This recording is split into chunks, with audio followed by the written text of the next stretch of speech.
On sait pas trop pourquoi on est arrivé sur Terre, ce qu'il faut faire, pourquoi on fait ce qu'on fait, mais on continue de le faire parce que c'est comme ça. Et à un moment, ce qui doit arriver arriva, la question du sens germe de plus en plus dans notre esprit d'humain, au point où elle peut prendre trop de place, où elle peut devenir synonyme d'angoisse et de vide quotidien.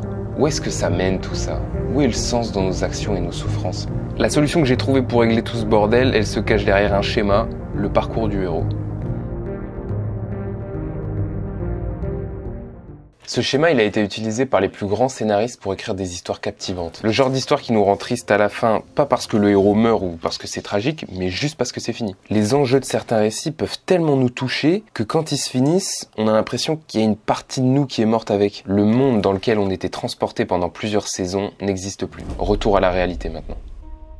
Et l'idée ici, c'est de calquer point par point ce modèle de storytelling sur notre vie pour en faire une histoire passionnante, qu'on n'a jamais envie de voir se terminer. Mais pour ça, il faut prendre une décision, celle de franchir le pas et de commencer son histoire. De devenir un héros et plus un simple protagoniste. Dans le parcours du héros, on dit que le héros, c'est celui qui quitte sa vie ordinaire pour aller vers l'inconnu, vers le monde extraordinaire et d'aller chercher son trésor. Et moi, je compléterais par donner la définition de son antagoniste, le simple protagoniste. C'est celui qui n'a pas de rêve à lui ou qui n'ose pas le poursuivre par peur de souffrir ou des difficultés. Il existe qu'à travers les histoires des autres et il s'est jamais préoccupé de son schéma. Pour démarrer son histoire et devenir un héros, il nous faut aussi un trésor à aller chercher. C'est ça qui donnera du sens à l'histoire et ça permettra aussi de comprendre ses problèmes. On n'en parle pas beaucoup, mais donner du sens à ses problèmes, c'est tout aussi important. Parce qu'un film, comme une vie humaine, c'est juste un enchaînement d'événements avec un début, une fin et des problèmes tout au long. Et plutôt que de les subir comme un simple protagoniste, on peut être à l'aise avec eux parce qu'on sait qu'ils font partie de l'histoire. Sans problème, il n'y a pas d'histoire. C'est eux qui vont donner du relief et de la profondeur au récit concret. Et tout fait sens le jour où on décide de remplir son parcours du héros,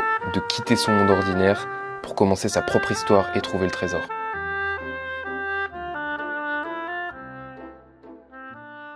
Situation initiale, problème, trésor, c'est la base d'une histoire, mais il faut savoir qu'une structure narrative, elle peut être beaucoup plus complexe et riche que ces 3 étapes. Joseph Campbell, l'auteur à l'origine du schéma, nous parle de 12 étapes en tout qu'on retrouve dans toutes les histoires depuis la nuit des temps. C'est la théorie du monomythe qui développe dans son livre Le héros aux 1001 visages. Il dit que tous les mythes du monde entier, de la Bible à Star Wars, sont en fait des variations de la même histoire. Il y a juste les personnages et les enjeux qui vont changer, mais la trame suit toujours le même schéma. Et comme si on se mettait à écrire un scénario, on peut utiliser ce plan ultra détaillé pour construire une vie qui a du sens. Et à ce niveau-là, c'est limite de la triche. Tu peux connaître à l'avance les problèmes qui t'attendent, les ennemis que tu auras affrontés, les mentors et les alliés que tu devras rencontrer pour aller où tu veux aller. J'ai envie de dire, il y a même moyen de savoir comment l'histoire va se terminer. Pour que ce soit un peu plus clair, on va prendre un exemple concret d'un de mes parcours du héros, qui est l'histoire du petit gars, moi, qui depuis très jeune a des problèmes de timidité, d'introversion, qui a peur du regard des autres et qui a envie de s'en débarrasser parce qu'il sent qu'il est handicapé par ça. La première étape du parcours du héros, c'est le monde ordinaire. C'est l'environnement naturel du héros, on va dire, son quotidien un peu monotone. Ça peut être un quotidien confortable, mais comme il a déjà ses petites habitudes, ses croyances, s'il fait rien pour changer, il va toujours stagner. Ou ça peut être un quotidien inconfortable qui le fait souffrir. Dans les 2 cas, il lui faut une motivation, une raison pour changer et sortir de sa condition.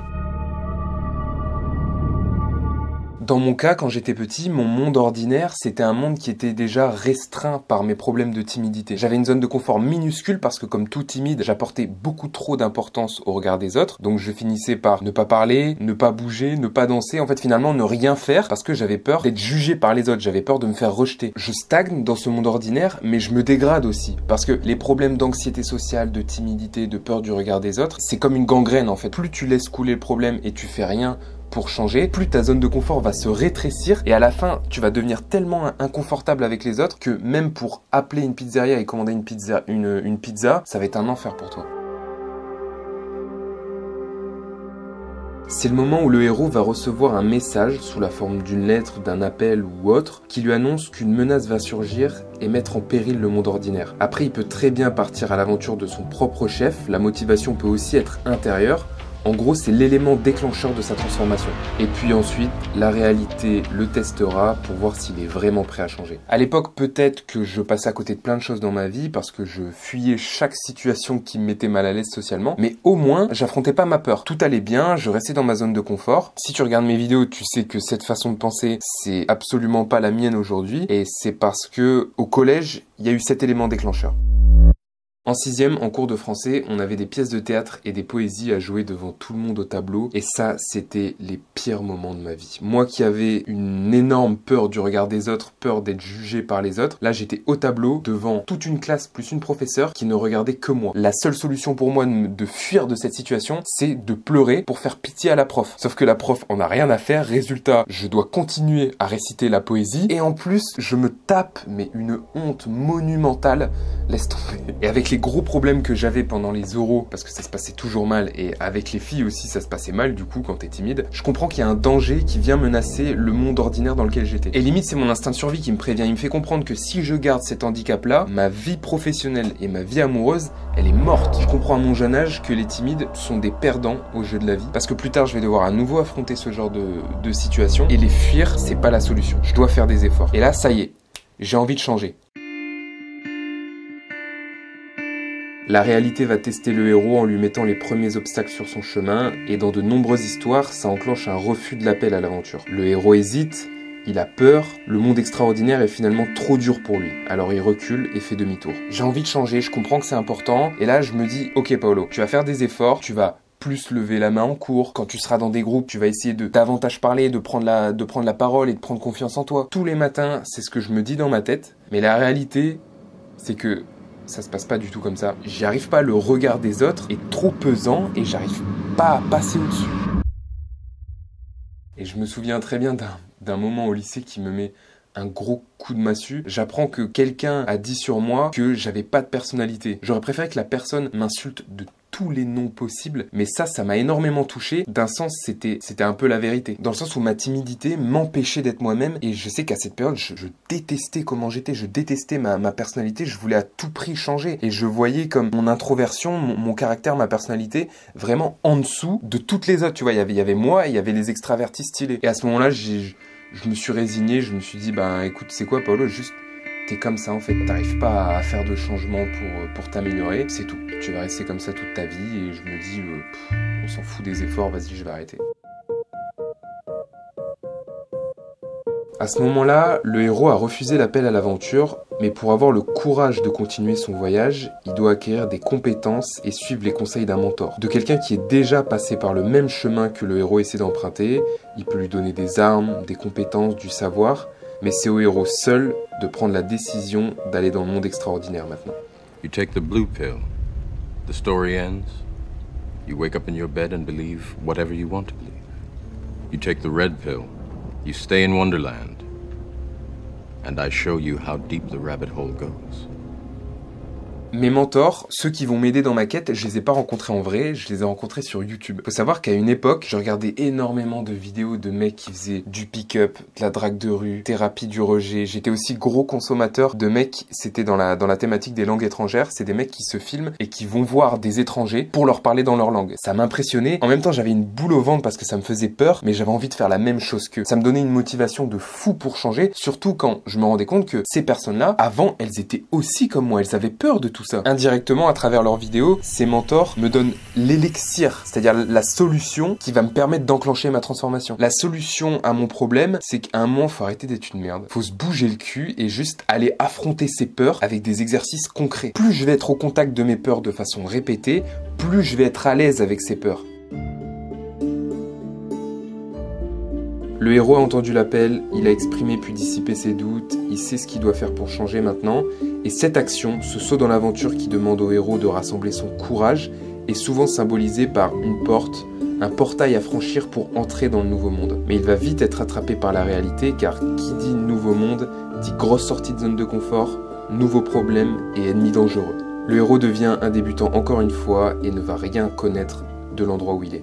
À ce moment-là, il y a un gros contraste forcément parce que le héros va quitter son monde ordinaire pour passer de l'autre côté dans le monde extraordinaire. Symboliquement, moi, la porte à franchir, c'est la porte de chez moi. En fait, je vais devoir sortir de chez moi pour aller affronter mes peurs dans le réel. Je dois arrêter d'être dans ma tête à penser, juste à penser ce que je dois faire pour régler mon problème. Là, plutôt, je dois agir et passer à l'action concrètement. Là, le héros a franchi le pas pour réaliser son objectif, pour aller chercher le trésor. Maintenant, il n'y a plus de retour en arrière possible. Il va faire face à des tests qui l'obligent à apprendre les règles du nouveau monde. Il va rencontrer des alliés qui vont l'aider à faire face aux obstacles. Il va créer une équipe qui l'aidera à découvrir de nouveaux territoires.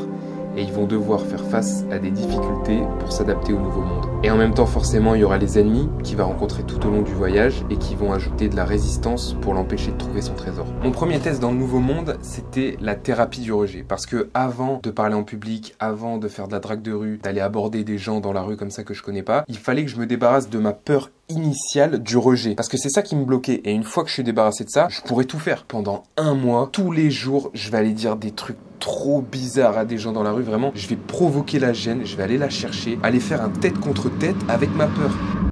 Ça va être ultra compliqué, je pense que de tous les rejets que j'ai fait, là ça va être le plus dur. Je vais aller à McDonald's ou alors à Burger King et je vais essayer de goûter le hamburger de quelqu'un. Forcément sur le chemin il y a eu des ennemis avec qui j'ai dû me battre, mes doutes, mes peurs qui revenaient tous les soirs en fait, et ma personnalité de base qui cherche à tout prix à fuir l'inconfort. Il fallait que j'aille au-delà de ça, vraiment que je me fasse du mal, et j'ai pas raté un seul jour pendant un mois, j'ai tout fait. Et avec du recul je suis super fier parce que ça a été une des expériences les plus bénéfiques de ma vie. Grâce à ça j'ai pu apprendre que toutes ces peurs là que j'avais, que je me faisais dans ma tête, c'était du vent en fait. J'avais juste 30 secondes de gêne, mais ça ne changeait rien à ma vie. Tout le monde le dit, tout le monde le sait, que la gêne ça tue personne. Moi aussi je savais, et pourtant j'avais quand même peur, parce qu'il fallait aller l'affronter, il fallait aller la voir cette peur. C'était la première leçon, le premier équipement que j'ai récupéré et qui allait m'aider pour la suite de mon parcours. Le héros et ses alliés approchent un nouveau territoire et se préparent à faire face à une nouvelle phase dangereuse. Ils vont bientôt affronter les ombres du monde extraordinaire, donc les monstres, les ennemis. La résistance va augmenter de plus en plus. Chaque pas rapproche l'équipe de la caverne, du monstre, là où est le gros dragon, l'épreuve ultime. Cette approche mène souvent le héros devant une position forte de l'ennemi, où chaque leçon apprise précédemment entre en action. Les derniers obstacles sont surmontés, l'épreuve suprême peut ainsi commencer. À l'étape où je suis, je me rends compte que c'est pas suffisant ce que j'ai fait. Je suis super fier du chemin parcouru, mais j'avais toujours ce problème de fuite avec le rejet. Et ça a toujours été un gros problème chez moi, c'est que je fuyais à chaque fois les conversations dès que j'étais mal à l'aise ou que je savais pas quoi dire. C'était donc l'heure de la prochaine étape de mon voyage, la drague de rue et l'abordage d'inconnus en général. Un exercice ultra difficile, mais très complet. Parce que là, pour le coup, t'es confronté directement au rejet et il faut avoir des vraies compétences sociales parce que tu peux pas fuir quand il y a un rejet. Il faut entretenir une conversation, en même temps il faut être divertissant, il faut être sûr de soi, il faut être attractif, il faut être à l'aise avec son corps, son apparence, avoir un bon body language, et en plus il faut comprendre la psychologie humaine. Bref, c'est un vrai bordel, c'est tout un art, mais il y a largement pire. J'ai voulu passer à une étape au-dessus juste après. Quand j'étais à Taïwan en échange universitaire, c'était la première fois que j'allais dans des boîtes de nuit. Là, pour un introverti, c'est l'enfer, c'est la jungle, c'est l'endroit social par excellence. Tu dois pas être un mec bizarre si tu veux parler avec des gens et faire des rencontres. Il y a plein d'aspects à gérer, comme à quel endroit tu te mets, à quel moment tu parles, à quel groupe de personnes. Tu fais une rotation de groupe pour pas toi te faire chier et rester tout le temps avec le même groupe. Des fois, quand en tant qu'introverti, t'as besoin d'un peu de te ressourcer, tu prends des moments tactiques où tu vas aller chercher un verre, où tu vas aller aux toilettes pour souffler un petit peu. C'était un moment où j'étais un vrai geek des relations sociales, et moi, j'allais pas dans ces endroits pour m'amuser parce que ça m'amuse pas de danser, de faire ça. J'allais juste pour étudier, pour mettre en pratique et m'entraîner. En fait, je voyais ça comme un entraînement vraiment. Et à partir de ce moment-là, j'ai pris grave confiance en moi et j'étais beaucoup plus à l'aise. On est au plus profond du monde extraordinaire. Là, c'est le moment où le héros est dans un état constant entre la vie et la mort. C'est la partie la plus dangereuse, où chaque minute compte, la pression est au maximum, il faut être le plus efficace possible et certains de l'équipe mourront. Bref, c'est le combat final, c'est le point critique de l'histoire. Été dernier, on me contacte pour faire une conférence TEDx. Donc aujourd'hui, ça va être création du palais mental, plus m'enregistrer pour savoir ça fait combien de temps, parce qu'une TEDx c'est max 18 minutes, mais j'ai peur que ce soit un peu trop court, là je sais pas. Pour faire une conférence sur une chaîne qui a plus de 38 millions d'abonnés. Et surtout de passer après des noms de fous. Des scientifiques renommés, des acteurs, des athlètes, des auteurs, des penseurs. Et surtout ça veut dire que je vais devoir me retrouver à nouveau face à ma plus grande peur. De prendre la parole en public, d'être confronté à énormément de regards en même temps. Je me retrouve face au dragon qui m'avait mis la misère au début de l'aventure. Là, il se représente à moi lors de l'épreuve ultime. Sauf que cette fois, j'ai les armes pour me défendre parce que je me suis entraîné à affronter le regard des autres et à plus avoir peur du jugement. Je me sens prêt à affronter le dragon et j'accepte. C'est pas un combat facile, hein. Je me chie dessus, j'ai trop peur. J'ai eu un de ces trous noirs, je crois que je passais avant-dernier ou dans les derniers, et je me souviens plus du tout de ce que les autres avant moi disaient pendant leur conférence. Jusqu'à ce que mon tour arrive enfin, je passe et je réussis à faire passer mon message sans fuir. L'aspect essentiel de cette étape, c'est que le héros s'empare enfin de ce qu'il est venu chercher. L'épée symbolise le nouveau savoir que le héros a acquis en passant l'épreuve ultime. Ça peut être de la connaissance, un objet, du savoir, mais en tout cas psychologiquement, dans le cerveau du héros, il peut y avoir un gros changement. C'est un moment où il peut se rendre compte qu'il est beaucoup plus fort que la résistance, que tous les ennemis qu'il a passés, et qu'il est le roi de son histoire. C'est lui qui contrôle son destin. Forcément, pour moi, c'est aussi un moment de célébration, parce que je sais pas si vous en rendez compte, mais j'ai fait ce qui me faisait le plus peur au monde. C'est une grosse réussite personnelle, et je profite aussi des opportunités que ça m'apporte. On m'invite à nouveau de refaire une TEDx, que j'ai fait là il y a 2 semaines. Ça commence dans 30 minutes. Ouais, ça va le faire. Ça va le faire, je le sais. Ça se passe encore mieux que la première fois et je pense que la prochaine fois ce sera encore mieux. Mais je passe d'un petit ultra timide à conférencier TEDx. C'est n'importe. L'épée que je retire du rocher après avoir terrassé le dragon, c'est une grosse prise de conscience sur moi-même. Je me rends compte que ma personnalité que je détestais depuis tout petit à cause de mon introversion, parce que j'étais plutôt timide, j'étais plutôt quelqu'un de réservé et de calme, ce que j'ai toujours pensé comme étant une malédiction, en fait, c'était pas ça le problème. C'était juste un manque de courage qu'il fallait que je règle. Il fallait que j'aille combattre mes peurs. Et à ce moment-là, j'entre dans un état d'épanouissement où enfin, je me sens bien avec ma personnalité. Je reconnais que je suis un introverti et c'est plus un problème pour moi. J'aime trop comment je suis, j'aime trop le fait d'être introverti. Je suis trop fier. Et pour rien au monde je changerai. C'est ma plus grande récompense et la plus grande transformation que j'ai à ce stade-là de mon parcours du héros. C'est un vrai trésor que j'ai trouvé là. Et le but maintenant, c'est juste d'être un introverti, mais avec du courage. D'ailleurs, petit aparté, mais après être arrivé à ce stade-là de mon parcours du héros, d'avoir réussi ma transformation, j'ai trouvé un élixir enchanté que j'aimerais vous partager et qui sera un vrai power-up dans votre parcours du héros. C'est le même genre d'élixir que quand tu le bois, ça déclenche une transformation comme celle de Gohan contre Cell ou de Rock Lee contre Gaara, c'est la même chose. Vous pourrez l'activer à n'importe quel moment pour rouler sur votre parcours du héros dans n'importe quel domaine. L'élixir, je peux vous le donner, regardez dans la description ou en commentaire épinglé, il est juste là. Mais après, une fois qu'on l'a récupéré, il faut le boire l'élixir. Faut pas juste le regarder.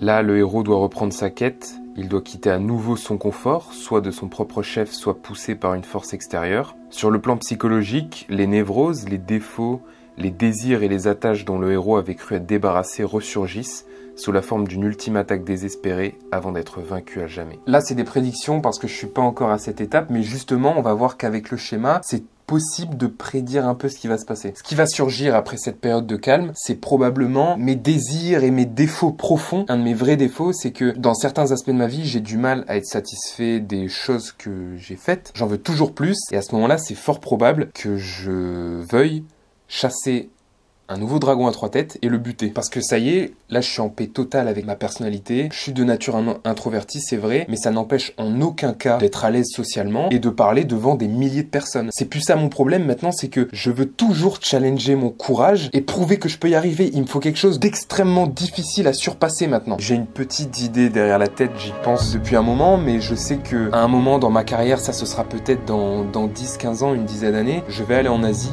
que ce soit en Chine ou en Corée du Sud, et je vais retourner à mes premiers amours, l'e-sport, les jeux vidéo. Et mon but, ça serait de présenter une compétition et cette fois-ci de parler devant peut-être 10 000 personnes, mais en chinois ou en coréen. Double challenge, ça va être extrêmement difficile. La route va être méga longue, mais ça c'est pour un prochain épisode.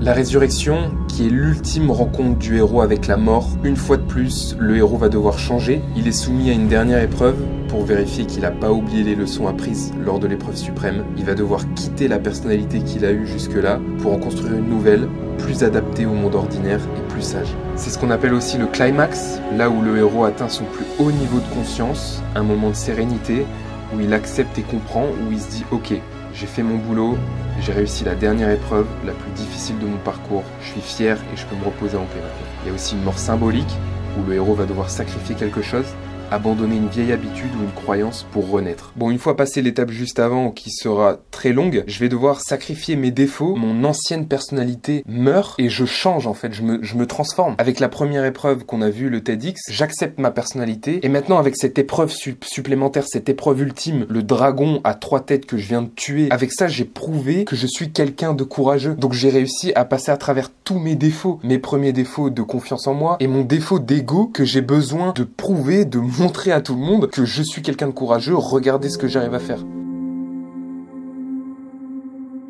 Le héros revient dans son monde ordinaire, mais il a tellement changé que c'est une vie qui pourra plus jamais être la même. Il a acquis de la sagesse et des connaissances symbolisées par un trésor dont il pourra faire profiter son monde ordinaire. On peut comprendre par là que lui aussi pourra devenir un mentor et aider les héros qui veulent emprunter le même chemin que lui a emprunté. Symboliquement, ça pourrait être très drôle que je retourne dans la salle de classe de mon collège voir ma professeure. Je commence à cet endroit-là, je fais toute l'aventure et je reviens après au même endroit pour lui raconter toute l'histoire. Je reviens là où tout a commencé, ce serait ouf. Et à mon tour, pourquoi pas devenir un mentor et aider les personnes qui sont sur le même chemin en leur donnant une part de mon trésor. Et à la fin, je vais enfin devenir un homme. Pour moi, un homme, c'est quelqu'un qui a réalisé un parcours du héros en entier. Ok, ça me paraît cool ton schéma, Paolo, c'est logique, ça a l'air amusant, mais cet objectif de vie là, tu le sors d'où? Pourquoi ça et pas autre chose tant que la quête suit le schéma? Et moi, si je sais pas quel trésor poursuivre, comment je fais? C'est une excellente question et j'ai une réponse très simple. Repense à ce que tu faisais quand t'étais petit et ce qu'il y avait dans ta tête à ce moment-là. Tes obsessions. Si je prends mon exemple, les quelques trésors desquels je suis en quête, ils ont absolument tous un rapport avec mon enfance. Il n'y a pas 36 000 questions à se poser, toutes les réponses sont là. Je suis persuadé que pour que la quête d'un trésor ait du sens, qu'elle résonne avec nous toute notre vie, elle doit avoir pris ses racines dans l'enfance. Parce que c'est à ce moment-là qu'on a aucune limite de rêve. On fait les choses sans penser aux autres, sans penser à leur jugement. On se pose pas de questions sur si ça a une rentabilité financière, si c'est bon pour notre futur. J'ai l'impression que c'est vraiment la forme la plus pure de nos désirs, de nos envies. C'est après quand on devient adulte et trop raisonnable par la force des choses, on commence à se poser des questions pas nécessaires comme qu'est-ce que je dois faire dans ma vie, qu'est-ce qui est bien à faire, c'est quoi le sens de la vie. Je le sais parce que moi le sens, je l'ai perdu le jour où je me suis posé la question du sens. Et c'est pas que je voulais me poser cette question pour faire l'intellectuel ou le mec qui réfléchit à des choses auxquelles les autres ne pensent pas, mais j'ai été forcé de me la poser cette question. Parce qu'à 17-18 ans, quand tu termines le lycée, après tu dois entrer dans la cour des grands et avec ta majorité, on t'offre en cadeau le méga pack adulte responsable plus raisonnable. Le responsable est important, mais le raisonnable, il fait chier parce que dans beaucoup de cas, ça signifie que tu dois abandonner les voies qui font sens pour toi, mais qui sont pas assez raisonnables. Donc tu te retrouves à faire des choses qui n'ont pas de sens, des choses qui sont juste raisonnables, comme continuer les cours ou faire un bullshit job pour payer ton loyer, tes courses et tes vacances, et tu finis par te poser cette question du sens. Et comme il n'y en a pas dans ton quotidien, t'es malheureux. C'est ce qui m'est arrivé, j'ai dû tirer un trait sur le plus grand rêve de mon adolescence, le truc auquel je pensais chaque heure de la journée. Mais c'était pas raisonnable, donc je suis allé à la fac et je me suis complètement perdu. Pour le coup, à cette période, toutes mes actions, toute ma vie n'avait plus de sens, parce que j'allais dans la mauvaise direction. Aucun trésor qui faisait du sens pour moi se trouvait au bout de ce chemin.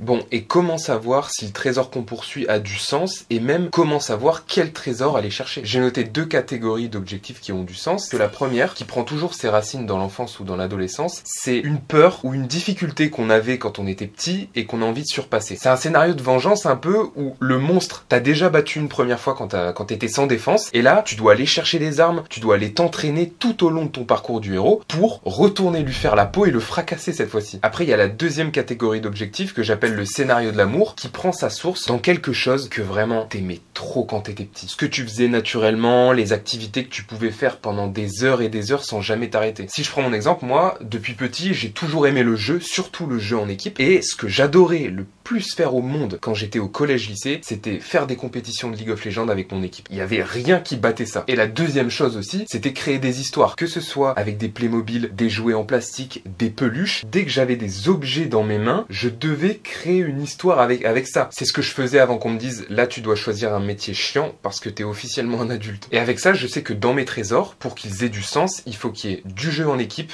et de la création. L'entrepreneuriat et écrire, monter une vidéo, c'est de la création d'histoire. Sauf que j'utilise plus des dinosaures en plastique pour les raconter, mais des morceaux de ma vie que j'ai filmés. Quand je fais Arancino, pareil, c'est pour le jeu en équipe. Quand on fait la cuisine et des livraisons sur Nice, je retrouve les mêmes sensations que quand je fais des games de LOL pendant des tournois et que j'enchaîne les games avec mon équipe. C'est exactement la même chose. Dans les deux cas, c'est du travail en équipe pour atteindre un résultat. Sauf que je peux plus jouer à LOL, là le jeu a changé, c'est plus League of Legends mais c'est le capitalisme. Quand je fais ces trucs, thérapie du rejet, drague de rue, tout ça, quelqu'un qui a pas mon histoire et qui me voit faire ça, il peut se dire mais c'est trop bizarre, ça a pas de sens de faire ça. Alors que pour moi c'est le truc qui faisait le plus de sens dans ma vie. Quand je fais des conférences, quand je fais Arancino, je fais des vidéos YouTube, la question du sens, elle se pose jamais. Parce que c'est une évidence pour moi, c'est mes histoires. So myths are stories of the search by men and women through the ages for meaning, for significance, to make life signify, to understand the mysterious, to find out who we are. People say that what we're all seeking is a meaning for life. I don't think that's what we're really seeking. I think what we're seeking is an experience of being alive. L'épanouissement résiderait peut-être plus dans l'expérience de la vie que dans la recherche de sens. C'est ce que je me dis en ce moment, que le plus important, ça serait surtout de créer des belles histoires à vivre et à raconter. Créer une belle histoire, ça veut déjà dire avancer vers un trésor qui résonne avec la version la plus pure de nous-mêmes. Et puis apprécier les problèmes, les trahisons, les rencontres à leur juste titre.